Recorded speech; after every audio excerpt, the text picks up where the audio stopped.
Hey. Hi, guys. Carla Garrick here, and welcome back to Manch Talk. I'm actually playing around with some new show names, and I'm thinking The Voice of New Hampshire. I like it. I think it's got a good ring to it, and someone has got to tell you what is really going on in this state, because sometimes you're like, wow. Obviously, there's been the massive scandal at the Youth Detention Center. If you're following that story, I had a whistleblower on maybe 2-3 weeks ago. You can go find that episode on Carla Garrick TV on YouTube. Or, of course, if you're watching this on Manchester Public Access Television, you may have seen it there. Other sort of interesting stories developing is this whole Marconi story, which I did a deep dive on this morning, and I can't wait to fill you guys in because it reads like, I don't know, something out of a TV show. We are talking corruption, nastiness, pleading guilty, going back on the Supreme Court, slurs. I mean, all of this dates back to 2006 and on, so it is kind of a fascinating story. In fact, Lori Ortolano, whose name you guys may know from Right to Know New Hampshire, she had a great op-ed in the paper last Friday on the 17th about how our confidence in the New Hampshire judiciary should be shaken based both on this Marconi situation and really just how the YDC and the Attorney General's office is showing up on all of these things. A few things I want to mention at the top of the hour is we, of course, are heading into a Manchester City election. We did yesterday have the first sort of mayoral debate between the two candidates. So, the race in Manchester is supposed to be nonpartisan, meaning the candidates don't actually run as Republicans or Democrats per se, but of course they kind of do, and many of us know that. So current mayor Jay Ruiz, he says that running as a mayor is a balancing act in which he must both protect the taxpayer while also delivering the best services to the city, right? And then he is being opposed by what I suppose one would say more a candidate on the left. Her name is Jessica Spillers. And, she claims she supports the tax cap, but then also had a lot of suggestions about things that would be expensive and that would clearly need to be funded. So it'll be interesting to see how that race develops. Today's newspaper, which is Wednesday, October 22nd, the debate really went about school funds, about homeless issues, which we are still facing here in Manchester, but it's a lot better than it used to be. People who follow the show know I walk the trails on the west side to kind of make sure who's in who's camping where, and really this season has been remarkably less active than in years in the past. So I do think that the current mayor is doing a pretty good job with that challenge. There are a few candidates, I don't have their last names, but I do have their first names. There is Phil, who is running in Ward 1. He is running for school board. I thought this was rather interesting. He actually personally homeschools his children because Manchester schools are rated so poorly. So we are rated 28th out of the 30 schools. And so as a homeschooling father, he's running for school board to both try and help improve our schools, but to also expand school choice so that we would have more public and private charter schools, homeschooling, and other options. What is important about other options? The fact that the more choices you have, the more competition you create, but also the more you provide for the children who sometimes all learn differently. We have a very outmoded sense of what education looks like grouping people purely by age and saying X, Y, and Z. It's very artificial, and so private and public charter schools, homeschools, other options for school expansion, always a great option to actually improve things for all of us over time. In Ward 4, there is a guy named Paul. He is a non-politician. He said, I'm running to get it done. He does want to address the homelessness problem. He's a retired law enforcement officer and did sound a little like, sort of pro-state unions.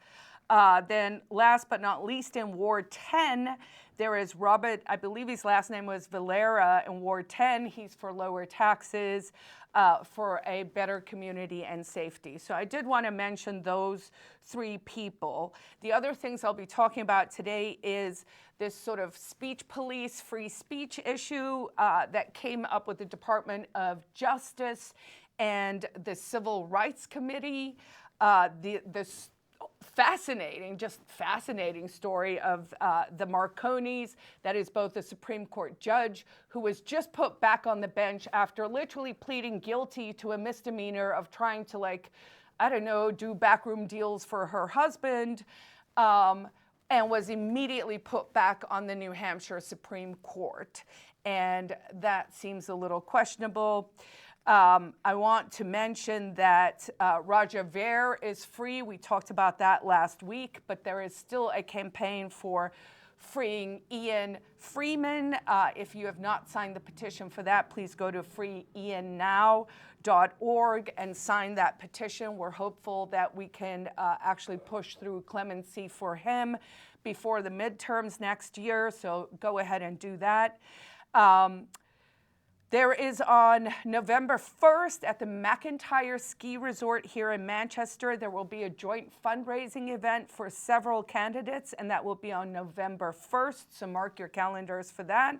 And last but not least, I'm just going to let you know John E. Sununu, who is the brother to Chris Sununu and one of the sons of Governor and Chief of Staff of Bush Sununu, so that whole sort of nepotistic, let's call things by their proper names, little family tree. John E. Sununu will be announcing today, or maybe has already, I didn't check the news right before I jumped on here, but it is on the front page of the Union Leader. John E. Sununu getting into the 2026 Senate race. Leading U.S. Senate Republicans expected to endorse him soon after today's anticipated announcement. He is 61 years old. He is the older brother of Chris Sununu. It will be interesting to see what develops here. I went and looked quickly at his voting record. He's not the worst. I think we can look at this as kind of like a Senate comeback bid. He's 61 years old. He also has an electrical bachelor degree. So he was in the federal Senate from 2003 through 2009, and he had a pretty solid conservative voting record with some bipartisan streaks. And interestingly, I was talking to one of my colleagues, and he said, he voted against the Patriot Act, and I liked hearing that, but then, as one should do, I went and fact-checked that, and the LLMs get a lot wrong too, so you got to fact-check the fact-checkers of the fact-checkers. I sometimes throw them in the different AIs just to see, fact check this one or whatever. And, sometimes you find things or little nuances. But I would say every time I use it, I find something wrong, including in this case, they actually still said that Chris Sununu was currently governor, which of course he's not. Kelly Ayotte is. So brother John E. Sununu looked like on the Patriot Act itself, he actually did come out in support of civil liberties, civil rights. Back in the day, he was kind of like, hey, we need to put some safeguards and guardrails on this, this massive spy surveillance legislation, which sadly, of course, got passed and which we all now suffer under, some kind of Orwellian network that, you know, we all pretend is not really happening. So I think with Sununu in the race, that should be pretty interesting.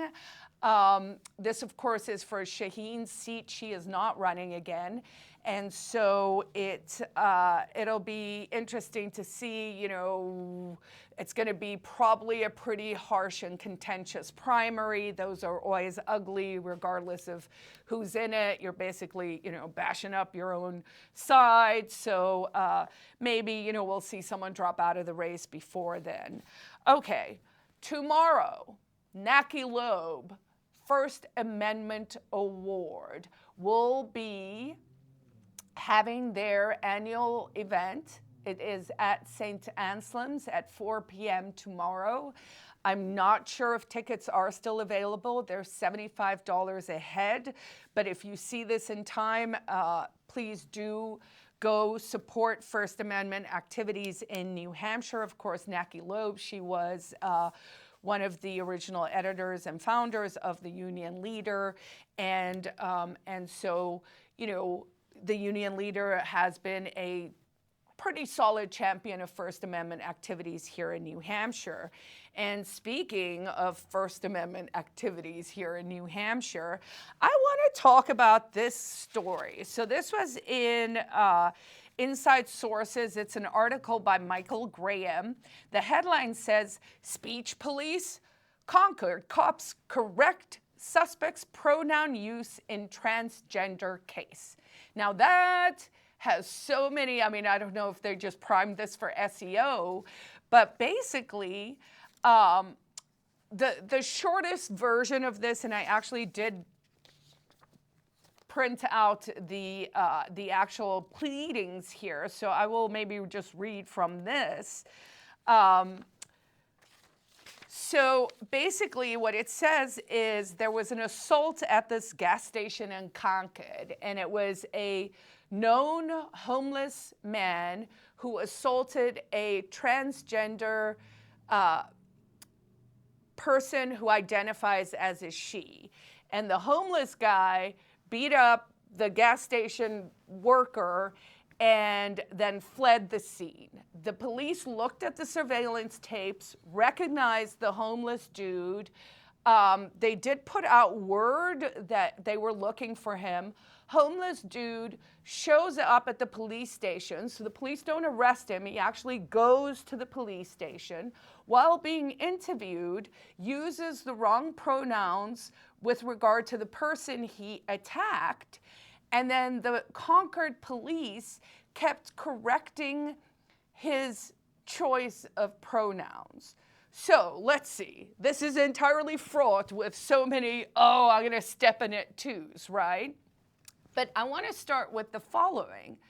I was watching a reel on Instagram, and I was genuinely struck by this.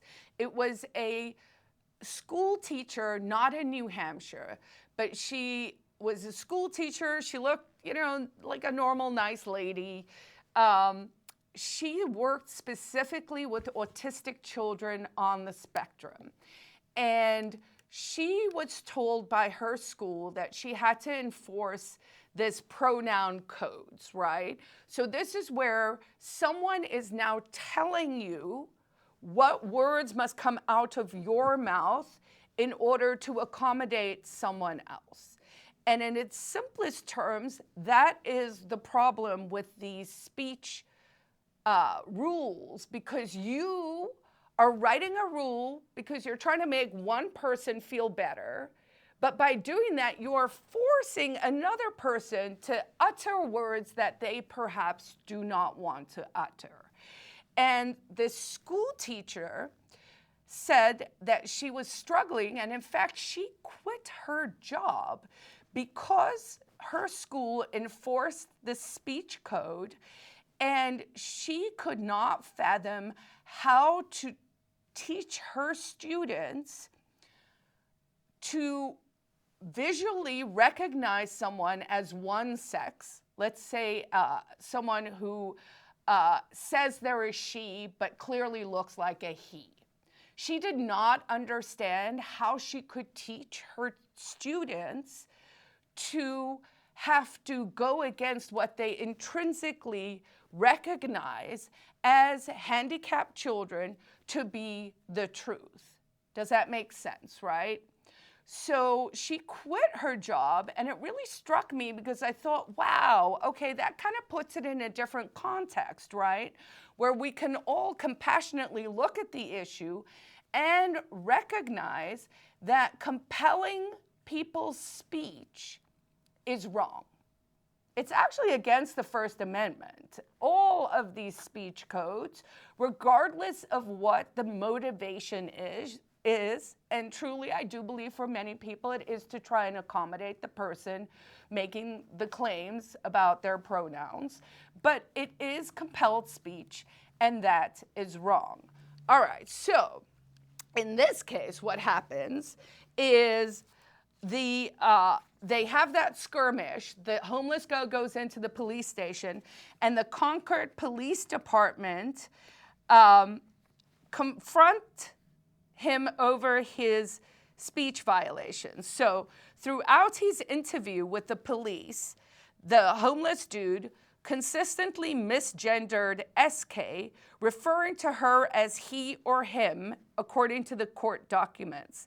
This persisted after the interviewing officer corrected homeless dude and informed him of SK's gender identity. And the homeless dude maintained that she was a man. Okay, so this whole case now, which is a literal court case that the Department of Justice has filed against a homeless man for reparations and a civil fine of $5,000, which they're never going to get from the homeless dude, to compel this guy to call that person by a different pronoun. Now, if you, like me, think this is a ridiculous waste of our taxpayers' money, then I agree. So insider sources also seems to agree. So I wanted to point this out because, okay, here's a quote by, this is by Lisa Mazur of Goffstown. She's a Republican, Goffstown, and she said, "The First Amendment protects every individual's right of free speech, including the right not to be compelled to express beliefs they do not hold. No person should be required by the government to use language or pronouns that conflict with their conscience or understanding of reality. While violence must always be rejected, free speech must always be protected under the Constitution." And then further, here in Manchester, our state senator, Victoria Sullivan, she's a Republican here from Manchester, had a similar take. She said, "Any crime should be investigated fully. No one should be assaulted for choosing to present themselves in ways that make them feel comfortable." So fine, we're all in agreement, right? However, the question of whether the defendant misgendered a person or not should not be part of the corrective action of the police. So the issue here was that when they were in the Concord police station, the police officer kept correcting homeless dudes' use of pronouns, and that language did make it to the pleadings. And I think that is where the concern lies. So, says Sullivan further, "We are witnessing the slippery slope of the intolerance of differing views in the UK," right? So here we are seeing this in the UK. People are actually being arrested around these speech codes. So she goes on to say, "We cannot allow that to happen here, even when we find the words repugnant." So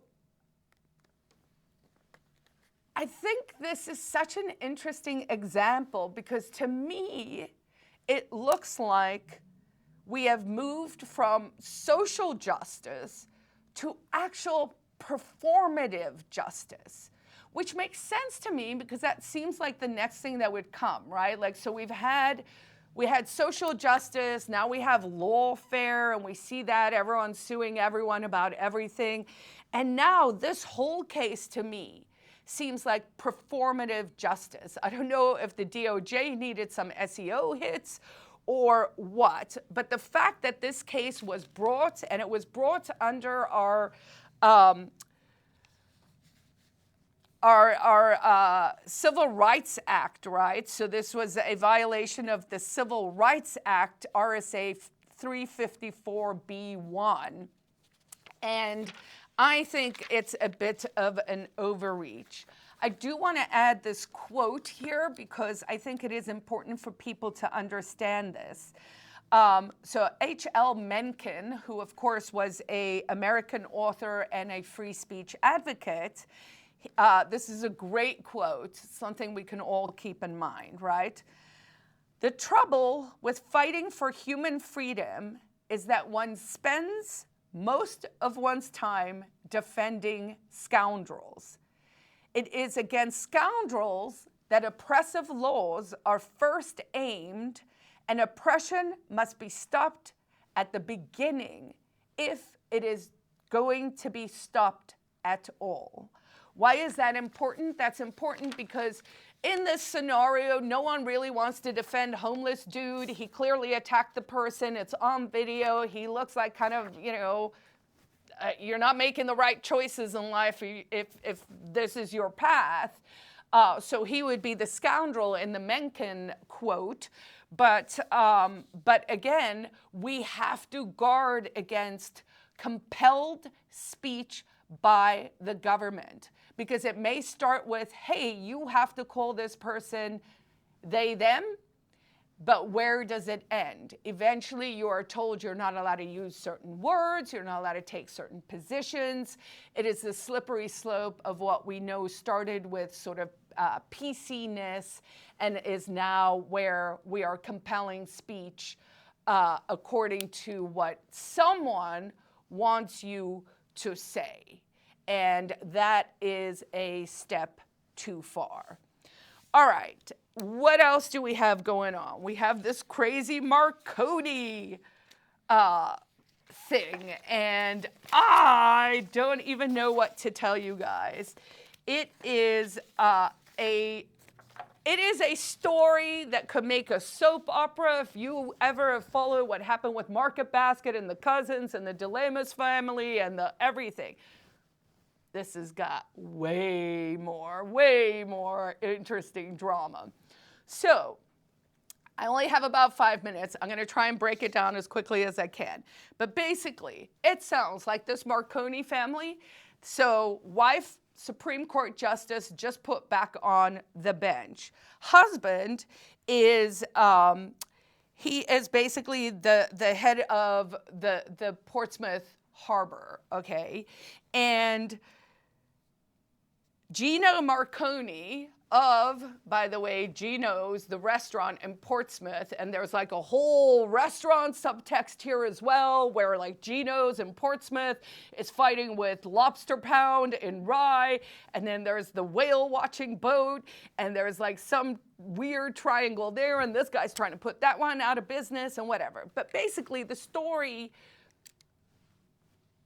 I mean, let me give you a few details. There was a drive-by shooting of someone who lodged a complaint back in 2006 or 7. So the guy who put in a complaint against some questionable actions being taken down by the port, maybe some choice contracts being given to cronies, maybe some money not going where it's supposed to go, just sounds a little shady, that kind of stuff. So the guy who complained about that, someone drove by his house, shot up his car, his house, his wife, his kids, and him were in the house. Person who did that, never caught. So, fast forward. Apparently, during COVID, all the ports in America got incredibly busy. Like their business actually went up by about 40%. Oh, this morning I'm like, why would that be? And I was like, oh, okay, people who were wealthy enough either bought boats to get out of lockdown situations, people who were at sea probably had to come into port, and all of that. So when they were doing the COVID slush fund to hand out, the $6 trillion that was printed to all the, benefactors and state governments, I guess a lot of money went into this Portsmouth port and this particular department, and that money was supposed to be spent on dredging and upkeeping the harbor and dealing with all this extra traffic and things that might have made sense, but probably was also a little bit. But apparently the money not really kind of spent on that. Again, a lot of money funneled off, it sounds like, to choice contractors. Certain people benefited over others. People who complained being harmed, all of that. So Gino Marconi's case, I believe they do the jury selection on November 4th. So his wife, again, Supreme Court Justice, put back on the bench, even though she pled guilty to some serious ethical violations. Now the husband's trial is going to be going forward. So there was harbor mismanagement is some of the claims. But basically in spring 2021, there was a broader Department of Justice probe that has been started to look at the financial rot underneath the DPH, okay? And that the CARES funds that came in from the federal government during COVID is being mismanaged in some way. So why should we care about this? First of all, apparently this is a pattern that is happening in several areas in America, but we should care because it is corrosive ethics and it is malfeasance and corruption happening under our noses. And we should care because we have a problem in the judiciary here in New Hampshire, and there doesn't seem to be an appetite, if they're going to put this lady back on the Supreme Court, for any kind of real reform. And all of this, so we've got the Marconis, we've got what's happening in the judiciary, we've got the DOJ sort of saying, hey, the YDC lawyers are all, like everyone's calling names, but no one is really looking at the real culprit, which I believe is the Department of Justice not doing their job and not actually holding the correct party's feet to the fire. So let's have some footsie sizzles. This public confidence in New Hampshire's judiciary has been shaken. I did a whole MLX, my living experiment, on that. I read it out loud on Saturday. You can find that content on my website, carlagerrick.com. This was a great op-ed, really sort of laying out in more detail all of the things that are happening. Last but not least, today, if you are a supporter of AFP, which is Americans for Prosperity, they have two events that are coming up soon. Tomorrow, Thursday at 6 p.m. at Backyard Brewery. Just a general meetup, so if you're free for that. Next Tuesday at the Thirsty Moose on the Seacoast, Grover Norquist will be there, 5:30 to 7:30. And then on the Wednesday, the 29th, there is a home business sort of topic in Salem at Border Brewing.